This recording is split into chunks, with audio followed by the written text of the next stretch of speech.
السلام علیکم ورحمۃ اللہ وبرکاتہ۔ دوستو، آئیے ذرا سوچیں۔ آج کی اہم بات، ماں باپ کی نافرمانی موت سے پہلے موت کا اعلان ہے۔ زمین پر چلنے والا کوئی جاندار ایسا نہیں ہے جس کا رزق اللہ کے ذمے نہ ہو۔ آج کی اچھی بات، رشتے کبھی قدرتی موت نہیں مرتے، ان کو ہمیشہ انسان ہی قتل کرتا ہے، کبھی نفرت سے، کبھی نظر اندازی سے اور کبھی غلط فہمی سے۔ پیسہ کہتا ہے مجھے حاصل کر اور سب کو بھلا دو، وقت کہتا ہے میرے پیچھے چلو باقی سب کو چھوڑ دو، مستقبل کہتا ہے میرے لیے کوشش کرو باقی سب بھلا دو، اور اللہ صرف اتنا کہتا ہے مجھے یاد کرو میں سب کچھ تیرے قدموں میں ڈال دوں گا۔ صبر کی دو صورتیں ہیں، جو ناپسند ہو اسے برداشت کرنا، اور جو پسند ہے اس کا انتظار کرنا۔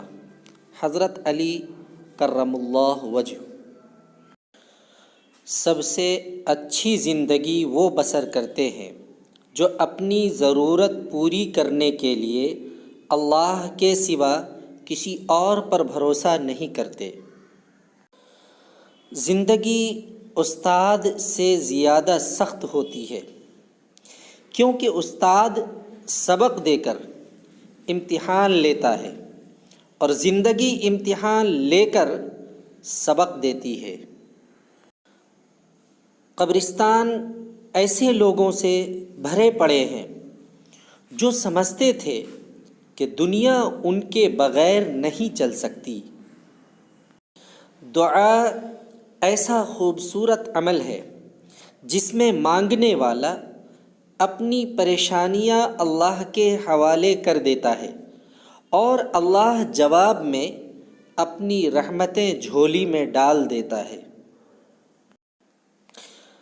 دعائیں بعض اوقات دعائیں رب کے فیصلے نہیں بدلتی، مگر آپ کا دل بدل دیتی ہیں اور رب کے فیصلے کے مطابق کر دیتی ہیں۔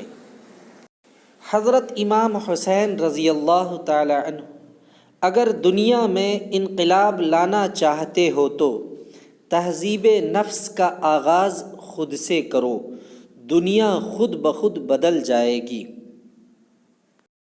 حضرت علی کرم اللہ وجہ۔ اپنے دشمن کو 1000 دفعہ موقع دو کہ وہ تمہارا دوست بن جائے، پر دوست کو ایک بھی موقع نہ دو کہ وہ تمہارا دشمن بن جائے۔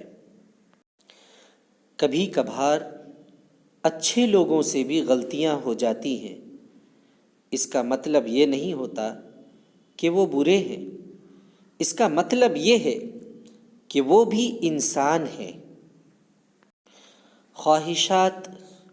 خواہشات سے بچا کرو، کیونکہ خواہش جب مرضی نہ بنے تو مایوسی بن جاتی ہے، اور مایوسی گناہ ہے۔ حکمت اللہ کی تمام عطاؤں میں سے حکمت سب سے بڑی عطا ہے، اور حکمت والا شخص وہ ہے جس کے قول و فعل دونوں یکساں ہو۔